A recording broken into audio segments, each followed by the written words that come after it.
make a move and the bunny gets it. I said, put the bunny back in the box. Why couldn't you put the bunny back in the box?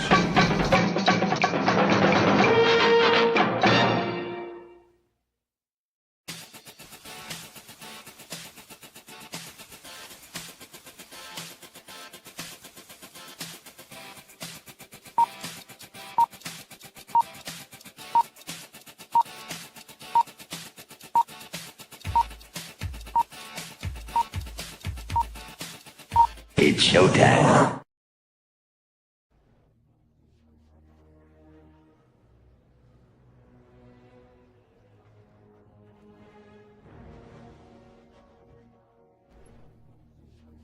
Why doesn't the hero reveal himself and tell us your true name? You do have a name. My name is Gladiator. How dare you show your back to me?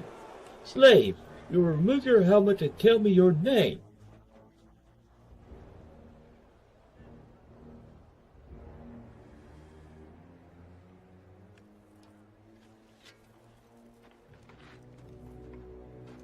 My name is Fun My Comic, and I represent all the campaigns you shadow banned and kicked off your website. Huh? Creators that just wanted to fund, that wanted to be left alone. And we will build a website that is going to bury you all. Oh crap.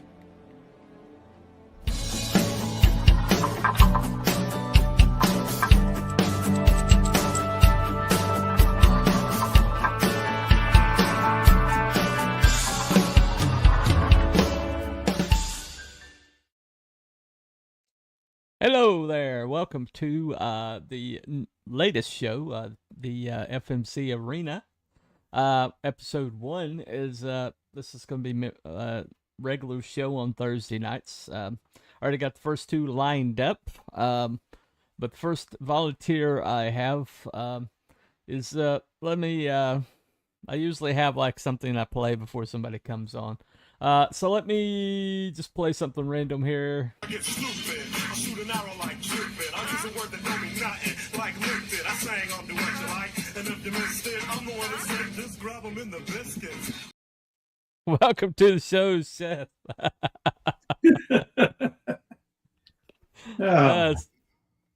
Well, you got the dancing squab. There you go.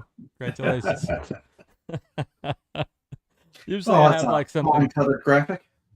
Yeah, there you go. There you go. Right. So we have Mr. Seth Englehart here from the Crossbones Crew campaign that is available right now on Fun My Comic. Let me go ahead and show that page right quick. Right here. Here we go. So this is the campaign on Fun My Comic. Whoop. So Seth, looks like you're doing a pretty good job there. Very compelling. So give us a rundown on the Crossbones Crew. I've seen this guy before, but it was in Matthew Fowler's Tiger Blue. And it was like a something in the back. It was like a secondary story. It had a whole bunch of these guys, and he was one of them. Does that sound familiar? I haven't read that one, although I was familiar with the Tiger Blue campaign.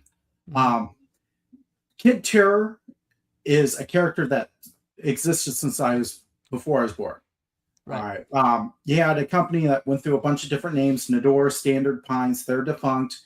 And a bunch of their characters were public domain. Almost everybody knows of the Black Terror, and Vaughn's been doing the most popular version of that. We also know, the Project Superpowers version and all that. Yeah.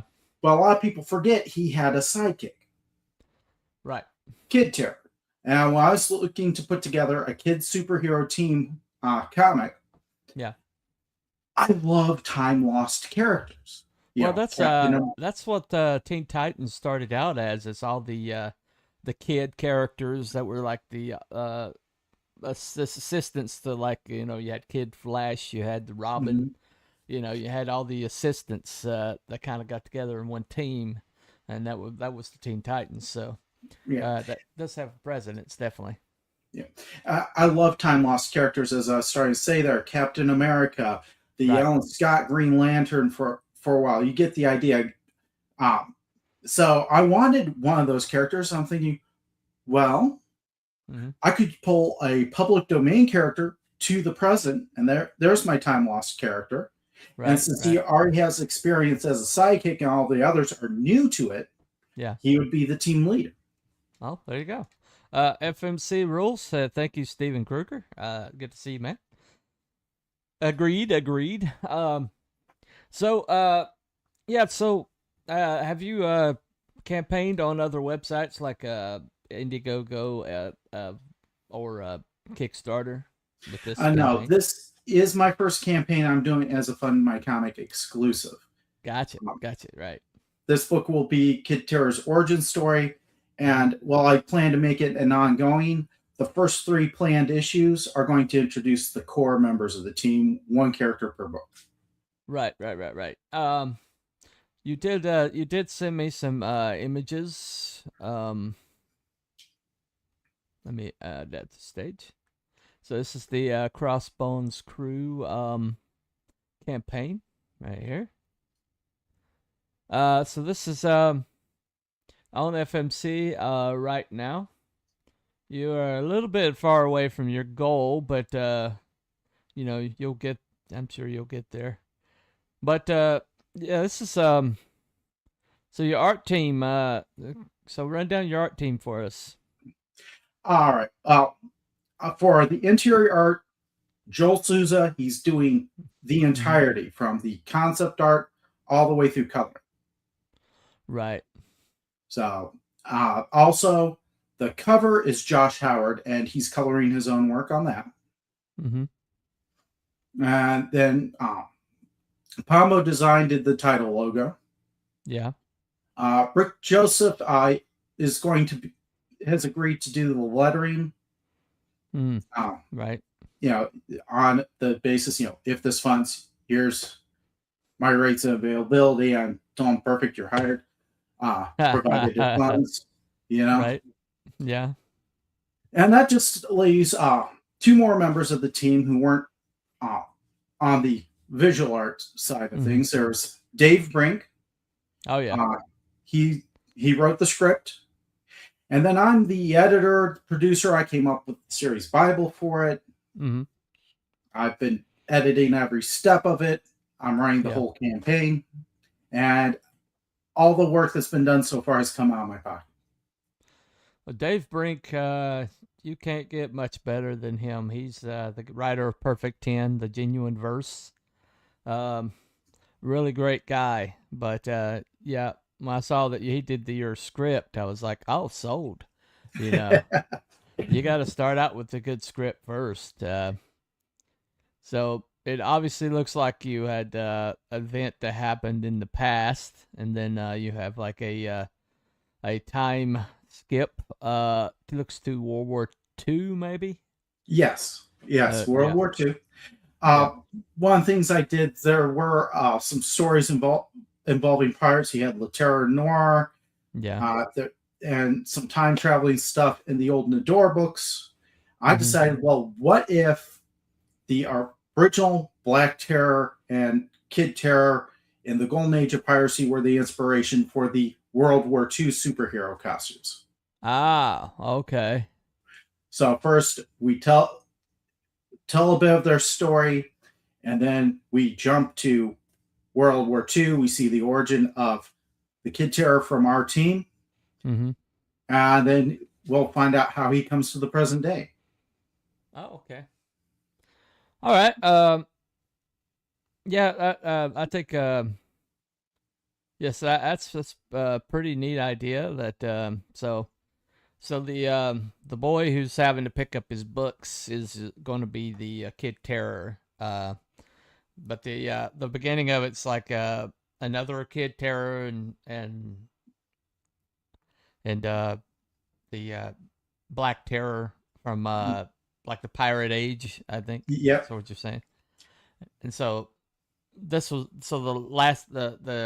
last page is the guy that's going to be inspired by them to pick up the Kid Terror. Okay, I gotcha. All right, I think I'm caught up with you. So is it going to have like a similar power to the Black Terror series? Does it have like the like gas that gives him like a boost? Is it something He will be using the terror gas. When he's not under its effects, he's just a kid. But gotcha. while he's under its effects, because it does wear off, that's when he'll have the strength. That's when he'll be invulnerable. Right. Things like that. Yeah, there is a version of Kid Terror in Tiger Blue. I looked it up. So that's where I was remembering it from. So Matthew Fowler's Tiger Blue does have his own Kid Terror in that. So that's where I was conflating it. That's where I was getting it from. Anyway, so I'm really interested in what the kind of like the entomology where somebody kind of what's the seeds that grew into your Kid Terror?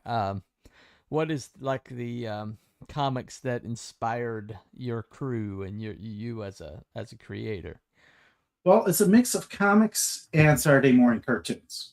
It's not every Saturday morning cartoon was rooted in a comic. Gotcha. But I'm a father of 3 myself, and I know there for a while. Yeah, I'm starting to see some improvement, but there for a while, a lot of the new stuff, my kids weren't even interested, let alone any objections I would have had to it. And right. I just sit in the living room, see what the kids pick for themselves, and if I haven't had to yet, but if something came on that I had an objection to, I'd have them change the channel. I haven't had to do that, but I noticed what they gravitate towards. Right. And what they've been gravitating towards, for the most part, have been cartoons from the 90s and the 2000s. There you go. And I've been taking them free comic book day ever since they could walk. Well, in my case, I carried her, but you get the idea. And every year we go, they're finding less and less stuff that they're interested in. They still like comics in general, right? But it's hard for anything new to catch their eye. Well, it's I had this discussion with somebody and about the culture war actually being kind of pointless in a lot of, and follow my logic. I mean,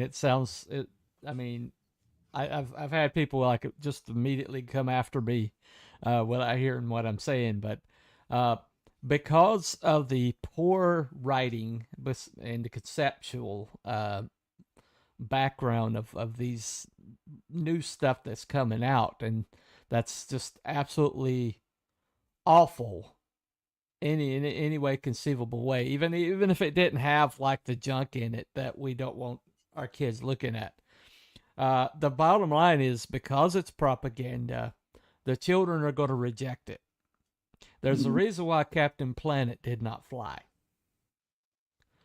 And we're at the height of the some of the best cartoons in history, you know, some of the best run, you know, Hanna-Barbera, you know, the Rankin and Bass and Filmation were in their heyday. And then suddenly this one comes out with like this you know, Captain Planet, and it has, you know, diverse cast, and it has like basically something that they're pushing, which was like environmental causes and things like that. And it fell off, and nobody watched it. As a matter of fact, it became a punchline, and the reason why is because kids smell propaganda a mile off, and they react negatively to it. And so, And it doesn't matter what that message is you're trying to get across either. logic, you. Well, thank you, Will. I really appreciate your encouragement. Yeah. Jerk. Anyway, But yeah, well, it doesn't really matter what that message is, whether it be ideology, whether it be just straight up educational facts. It's really, really hard to put off. It's like adding flavoring to a bitter medicine. You can still taste it coming through. exactly. And it's like the reason why kids won't eat their vegetables. You know, why we instinctual kids will instinctually, despise vegetables, even though they're told it's good for them, right? It's like something that's like being pushed as beneficial for you when you're a kid is automatically anathema because, you're not thinking about long-term health. You're a kid, right? Mm-hmm. And so you're just thinking about what's fun now, what's tasty now. Give me the dang chicken nuggies. I do not want to, get that okra away from me, or whatever. Fill in the blank of your vegetable of your choice. But when it comes to quality control, it's like all these things work themselves out. It's like I'm not sweating the Odyssey version that's currently in theaters, and even people are breathlessly saying, well, that's been inflated by the IMAX numbers or whatever, and that we don't want people to think this is the Odyssey. And I'm like, they won't. Well, one of the things you were asking earlier, this started you asking about the influences that went into it. Yeah. I've been reading and really enjoying Super Sons for quite a while. Oh, I love Super Sons. That was one of the best new comics. It was. So they decided, you know what? In order to get our bisexual Superman, we're going to throw John through time travel shenanigans and make him an instant adult. Yeah, and at 13. He's supposed to be emotionally 13. Yeah, it's like, look, given their stated goals, there's easier ways to do it. Like if they had let the boys age a little bit each year, eventually they weren't far from getting into high school, and that's where kids start exploring relationships. Right. Exactly. They could have started that with that, but no, they said, "Oh no, we're not patient enough." No. So anyway, I wanted to recapture that feel, but I didn't want to have Diet Superboy with I can't believe it's not Robin. Right. Well, the issue, I absolutely love Super Sons because anything that reminds me of me and my brother when we were growing up and the rampaging, we were like, we had each other's backs, but we didn't have each other's backs. We're trying to strangle each other. And it's just like that. Boys have like that really unique chemistry where, they're rivals, but at the same time they're bros, and that kind of relationship was just perfectly captured by Super Sons, and so when I can't remember his name, he's like a popular writer for some reason. This guy that created that Spider-Man, the new Spider-Man. I can't remember his name, but anyway, but he's been known to like do stupid stuff like this, and he's the one that aged him up to make a new Superman who's going to be sexually diverse, which anyway. But then you have to ask the question, it's like, why are you wanting a kid to be sexually active? Even if he aged his body up, he's still supposedly emotionally a kid, and you're making him sexually active. And so it's just anything you look at, any angle that you take is going to lead to very dark places. And this is like being pushed to comic book shops and to try to hand to teenagers and things like that. And so that's who it was aimed at. They basically wanted to aim it towards teenagers, And so they're like, oh, we need a Superman we can aim for teenagers. That's going to be Gen Z. And so that's what they did. And it's a travesty what they did to that comic. Just because they wanted to aim at a demographic. And so at the end of the day, all of this stuff is failing because of human nature. And especially the nature of young people and children. And society at large is like, none of us like being preached to. None of us do. Yeah. And so even if we agree with the message, we're going to reject it out of hand. Mhm. And so the vibe of Super Sons Mhm. before they did this instant aging was essentially Calvin and Hobbes with capes. You have well-meaning kids yeah, getting into trouble the way well-meaning kids do, right. and then having to find their way back out of it, and you're throwing superpowers in the mix as an amplifier, which is where you get your comedy from. Yeah.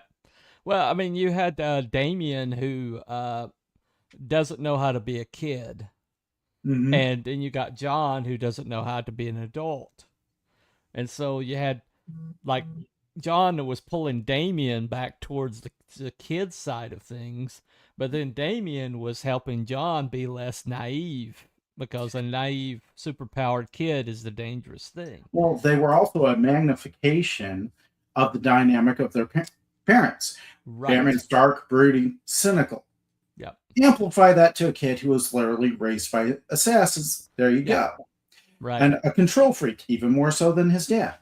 Then Yep. you've got, the strong, hopeful, optimistic to the point of being naive. Yeah. Amplify that. Right. And there you go. It's an exaggeration of the classic world's finest. Exactly. And it worked because there was a purity to it.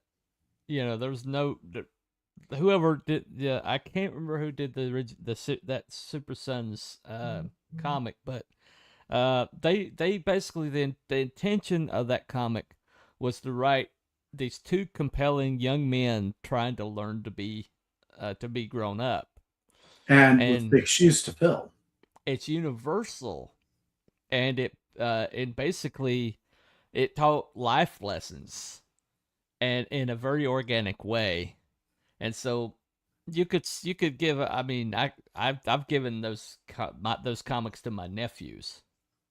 And you mentioned Teen Titans before. Yep. And not just Teen Titans. You used to have all sorts of kid superhero teams. Yep. When I was a kid, and for the longest time I couldn't find them anywhere for my kids. Right. Teen Titans was now Titans.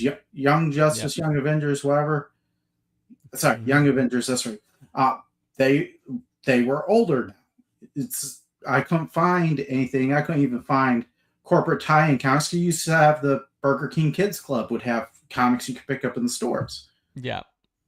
Yeah. I wanted to create something to fill this gap I was noticing for my kids. There's this vibe I love that got killed in the mainstream. Mm-hmm. So I'm like, okay, well, every team has its trinity. Right. Right. Batman, Superman, Wonder Woman for DC.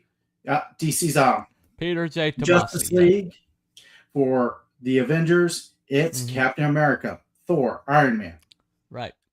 So I just said, all right, I can still do the Calvin Hobbes with capes vibe with a group of 3 friends, and they'll have a larger team around them that cast members all rotate in and out of the books. Calvin and Hobbes with capes. That's very good. That's very clever. I got about 4 volumes of Calvin and Hobbes over there, so that's kind of like my wheelhouse. But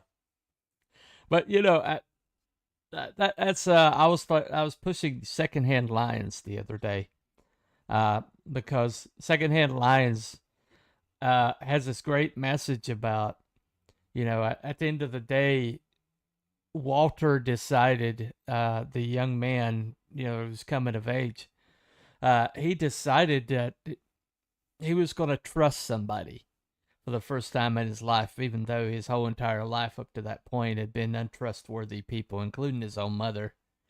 And he saw in these older men, he saw something that he wanted to aspire to. And so he decided that, even if all the stories were true, he didn't care.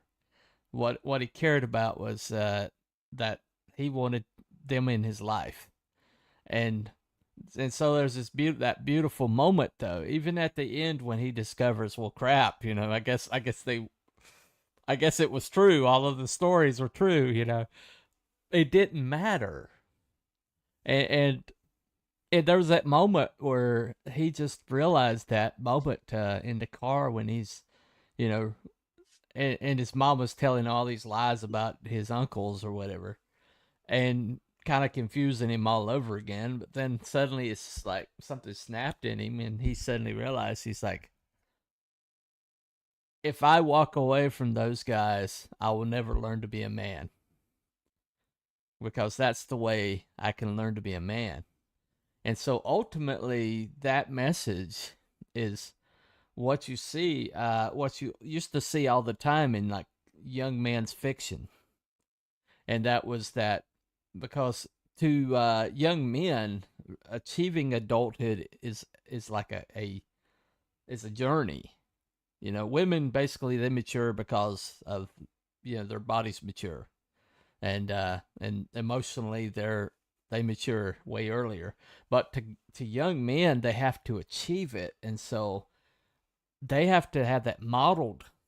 And you see this all the time right now, where young men are just floundering because they don't have that model to look to, or people to older men to aspire to, or to say, okay, this is what this looks like. If you emulate this, this is who you'll become. And the few role models that are being propped up on the various political sides are hitting both ends of the extremes. You've got completely weak and ineffectual, and then you've got downright abusive. Right. And there's nowhere in between. Yeah, neither of those are anything to be. Nah. It's like the Gillette commercial. The Boys Will Be Boys Gillette commercial that just destroyed any idea of masculinity as being toxic. And they lost like $2 billion worth of stock in one quarter, and the guy's like, well, it was worth it.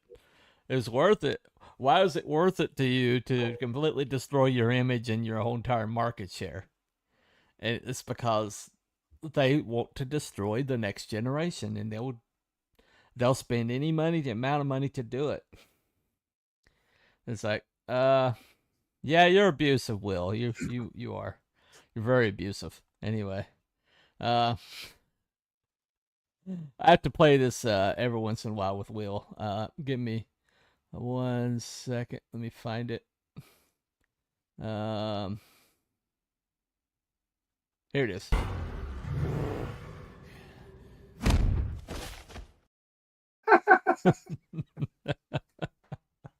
Had to be done. Anyway. So, usually when I have somebody on that's attempting to fill that particular gap, I commend them, because that is such an important, it's an important hole that's in our society right now. Why do all these ghetto young men that made it out of the ghetto, why do they all have Superman, Batman, and Punisher tattoos? It's because when the father wasn't there, they looked for somebody to aspire to, and they found it in comics. And so comics are the cartoon adaptations thereof. Exactly. And when when they're trying to take that out of society, and that's why the indie space is so vitally important, is because they are actively attempting to neuter the males in our society, to make it easier for them to push whatever evil plan they got. Because the young males in society is what has always thwarted any attempt to take over. And who are the people who fought World War II? Most of them were under 20 years old. The fat electrician said in one of the videos he was on that America has a unique way of weaponizing its young men. It finds out what they're into and it weaponizes that. Grenades in World War II. Well, they figured out that, hey, almost every young man's played baseball. We're going to make a grenade that's the exact shape, size, and weight as a baseball. So they all know how to throw it. Then they end up creating bigger ones. Same thing with football when football was popular. Now, video games, all right, we're taking PlayStation and Microsoft controllers and we're just going to go ahead and use those to control drones. Yep. There you go. There you go. I mean, it's like Audie Murphy was created basically from the starvation and desperation of the Depression era. And you got this young boy who learned to shoot because if he didn't kill something, he didn't eat. And then you had this desperate situation where he had to send his brothers and sisters into foster care because he couldn't afford to protect them. And so he went into that war with the plan of coming back and pulling him out of foster care and bringing them back together. And so when he was over there doing that incredible stuff, that like superheroic stuff that eventually made its way into Captain America, that's how awesome it was. When he was over there doing all that stuff, he was doing it for his brothers and sisters. That was his motivation. And so, I mean, standing on the back of a flaming tank destroyer, killing 50 Germans with a machine gun while you're calling in strikes near your position, and then walking away from the thing when you run out of ammo and the thing blows up behind you, that's John Wick stuff. Okay, I mean, that's like Rambo stuff, and this dude actually did it. I mean, the documentation's there. But he did it all. When he got back, the first thing he did was get buy a house for his brothers and sisters and bring them back together under one roof.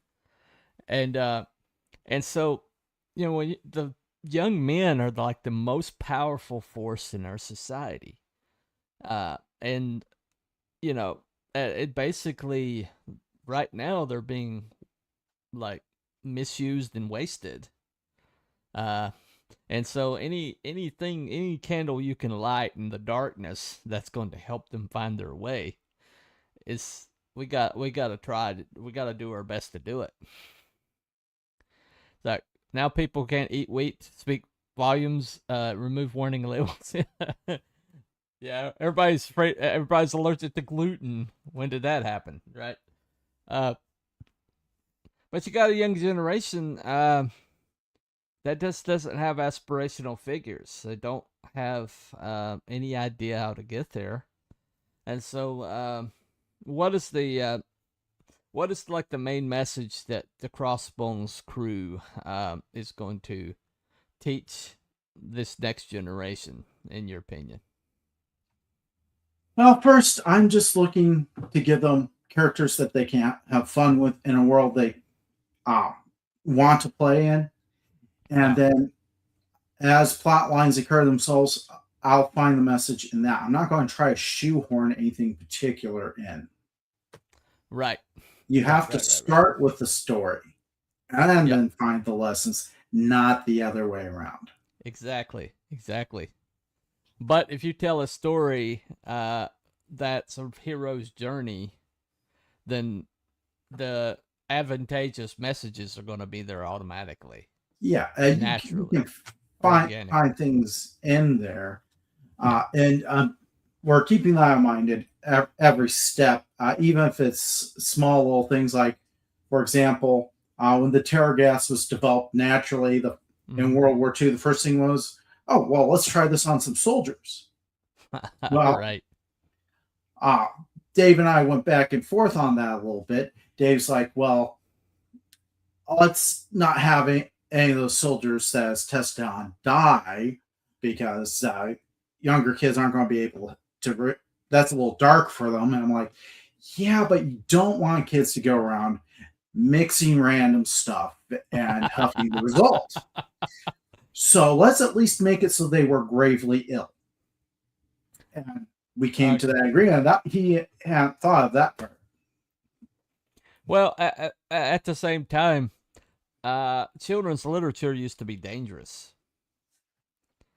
I mean, the Atreyu's horse drowning in the swamp of sadness, Artax. I mean, we had the Black Cauldron where, Yurgi sacrificed himself, and something like that. Mother died, Optimus Prime died. Yeah. Bambi's mother. I mean, we're talking about some traumatic crap, that was in children's literature. I remember when they had like horror content that was aimed at teenagers and children. Goosebumps, Tales from the Crypt. Yes, exactly. And it's like these days it's like, oh, we don't want to we don't want to traumatize. I mean, I'm sorry I had nightmares when I was a Gen X from stuff that I watched. But you know what? When life hit me later on and I saw actual horror, I was able to handle it. I was able to function. I was able to, process it. These days, they've neutered everything so much and made everything so, like, protected and wrapped in foam that anything negative happens to these kids, they're completely devastated and immediately, they got PTSD over nothing. And it is because they haven't had that in their literature to help them process. Because this world will show them horror. This world will show them death. This world will show them the ending of things. This world is a rough place to live. And so you're not doing them any favors by removing things that are going to help them process this world, a little bit better. Now, one thing I would like to clarify real quick. This isn't for kids. It's all ages. And part of the reason for that is in order to make it happen, I have to crowdfund it. Well, backers aren't usually little kids.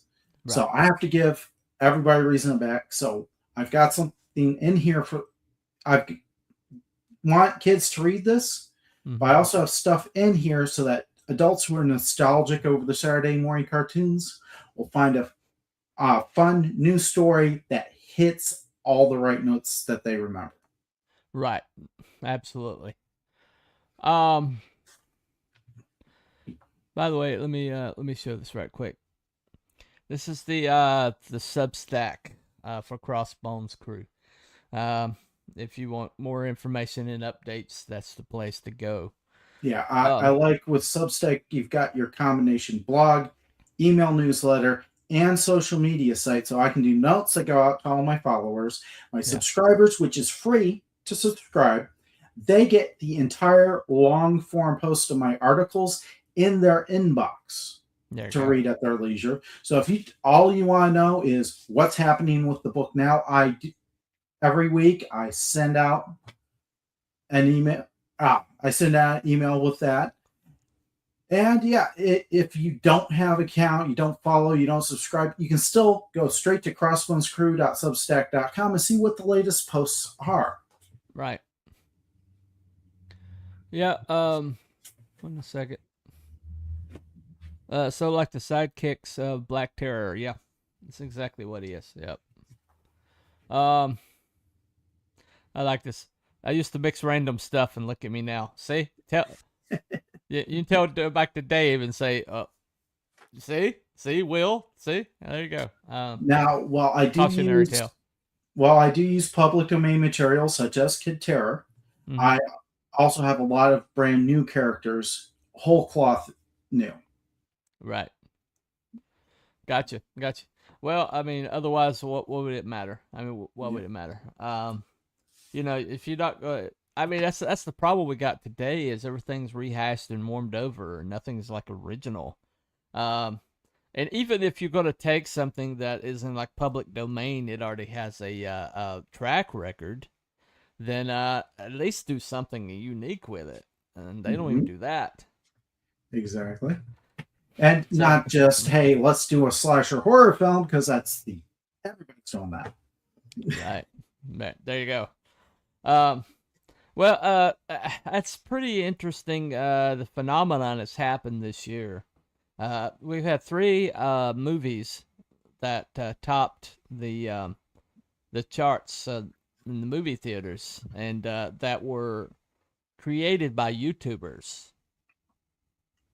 for micro budgets, and yet they were to the level that people basically bought tickets to see them multiple times in the theater. You know, Iron Lung, Obsession, and Backrooms, and Glitch is building up shows, just entire series, and starting off on YouTube. And now they've got one that looks like it's going to be competition for them, which is going to be welcome. Right. There's a Disney animator that made a one called Mary Sue. It's about a typical modern female protagonist, super, do everything well, a female. And then it's like the reality of that. What happens if somebody like that tried to do the things that they're like, she tried to beat somebody up, and she was just like beating on this big old slab of muscle, and he was kind of looking at her like, "Are you done?" Which is what would happen if and now in like the Odyssey, they're trying to convince us that 5'1", 120 some pound, Elliot Page, whatever you want to call it, is it can be a Roman, or be a, wear armor and be a soldier. And it's like, every single meme that they made with on X basically came true when you see the reality of it on the screen. And people were supposed to be like, "Oh, okay, well, that makes perfect sense to have a 5'1", 120 something pound soldier." I mean, well, sure. The problem isn't having people who aren't in the conventional role. It's not being clever about it. Right. If you're going to convince me that, say, a 4'5" dude is going to win a boxing match with somebody 7 foot, you're going to have to give me a compelling reason to believe that. You're going to have to do something I did not expect. Exactly. And I mean, some of the ridiculous fights that I've been seeing that they're doing with these, and you see the stunt man that's fighting with them, having to pull their punches, having to slow them down just to fit the choreography. And conventions can be defied only if you recognize that conventions did not spring into existence in some sort of vacuum. Right. There's a reason those conventions are there. Yeah. Understanding that reason is what allows you to define it. Exactly. And when male and female will have very defined roles, okay? Such as, this is the example.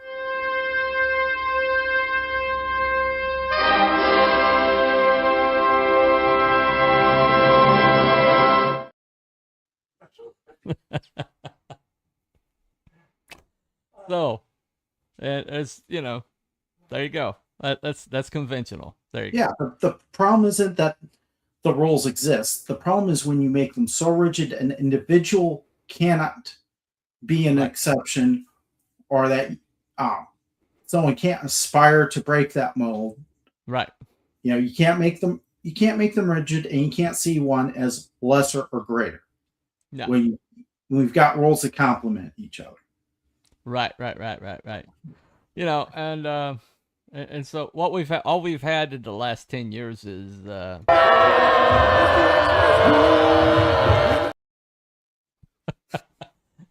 So, Speaking of which, we need some cheese now to go with all that wine. yeah, we do. We definitely do. Anyway. Well, so this is Crossbones Crew. It's available now on Fun My Comic. If you want the updates, Substack is right there. All the chats should have a link to the campaign in them. If you want to click it and check it out. And Mr. Seth Englehart and crew. Looks like they're putting together something very special here, and you don't want to miss out. And so, I love the crew I was able to put together. Yeah, I knew being a first-time campaigner, I wanted to eliminate all the points that things could break down, give people a reason to trust, reason to back. So I knew I wanted to experience people, but I was blown away by the caliber of talent that responded back. Yeah, Dave Brink, Joel Souza. I mean, his art speaks for itself. Josh Howard. Yeah, it's an all-star team with just me as the exception. Well, and altogether. Well, vitally important to all of it is to get in the right script.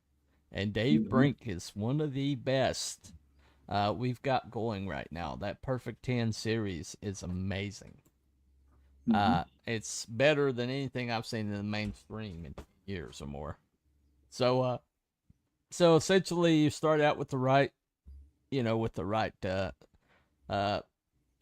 base ingredient, because you can, Supergirl proved that you can slap a whole bunch of special effects and throw money at something. And even use a popular property. Yep, and if you don't have somebody that knows how to write a script at the beginning of it, then it's going to fail. It's going to be hard. It's not going to be. By way of contrast, you had Guardians of the Galaxy, obscure property. Yep. But the team on that movie knocked it out of the park. Yep. And it was a great script. And so, I mean, that it's not brain surgery, folks. You start with a good script. Then even if the art isn't like top tier, it's still going to be entertaining enough to sell. But you basically, if all you've got is the art, then people are going to just, it's an art book, basically. So that's one thing that I really try to emphasize, is that you got to start with that basic building block of a good script. And you got Dave Brink. I mean, that's starting at the top as far as I'm concerned. So, so yeah, that's an instant back from me. When I say Dave Brink is the scripter. It's 32 pages in full color. Yep. I honestly think him and Von Klaus are like 1 and 2 for me in CG space for best writers. Maybe Perberg is in there, but all his scripts. The artist formerly known as Narwhal, but man, his scripts go dark places. I mean, he's a happy-go-lucky guy, but his scripts are like all just so dark. Have you ever seen anybody compare? Excuse me if I butcher these names. I've only read them, but Junji Ito versus Miyazaki. Yeah. Ito's this happy-go-lucky young guy doing the darkest, creepiest story you've ever seen. Miyazaki's this old, grizzled, depressed war veteran doing these beautiful, happy-go-lucky children's wonderlands. Right. Yeah. Very optimistic work. Well, I don't know. Maybe one has like darkness out in his life, so he can have light on the inside, and you got one that's like got light on the inside, so he can be darkened out in the world. I don't know how that even works, but I think with Miyazaki, at least, he's seen the darkness enough to appreciate the light. Right. Maybe he's writing what he wishes that his life was, or what he wishes he could see in his life. That's definitely a motivating factor. Anyway, so this has been the first FMC Arena episode. No opening crawl tonight, folks, but we we basically have somebody that's going to be working on it. So next show that comes around, we should have an opening crawl and to be better prepared. But this show is next week. It's going to be the Galaxy guys, the Galaxy Memorial guys are going to be here. Levi Skeen and his group. And so make sure that you check out Crossbones Crew. It's got a good script. It's got good art. It's got a very interesting premise and a great character from the golden age of comics. And so check it out. It's got all the ingredients for being an awesome comic. And so if you buy it for your loved one, it's on all ages. And it sounds like you guys have got the right idea, and you got the right intention behind it. And I'm highly interested in seeing what you guys come up with. And if you like Josh Howard's work, his cover is exclusive to the campaign. Once the campaign's fulfilled, a new cover will be commissioned for the catch-up tiers on future campaigns for anything direct to market. So if you want Josh Howard's work, you got to jump on this. There you go. And this right here's the original inks for the cover. Mm-hmm. Awesome. Yeah. So be sure to check that out, everybody. And we will see you next Thursday night, 7:00. And so where are you heading next, Seth? You got any shows? I know.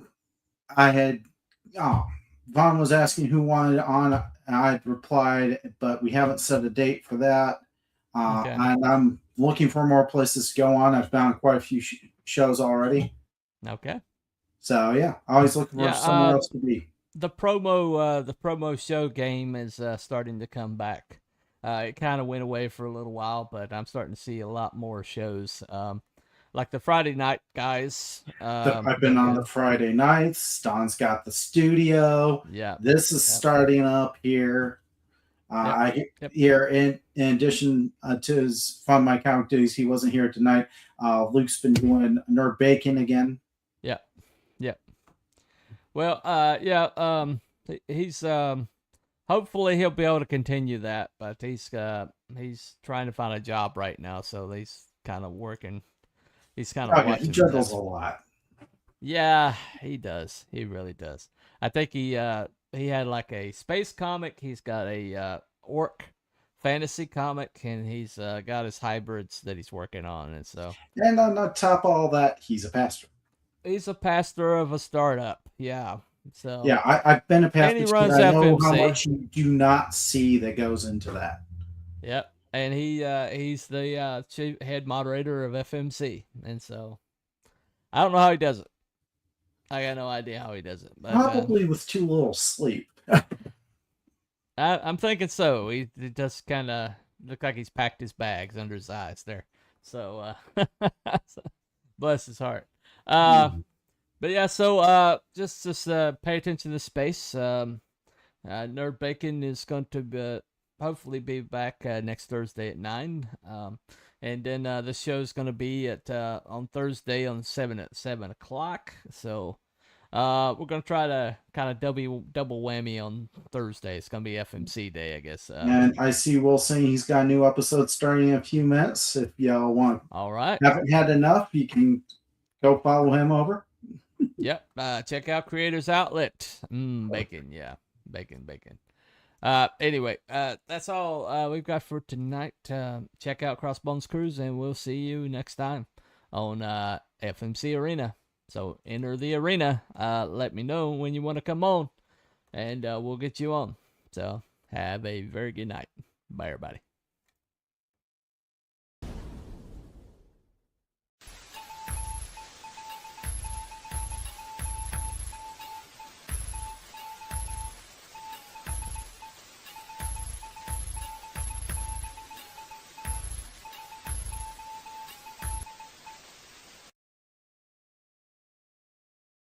Thank you.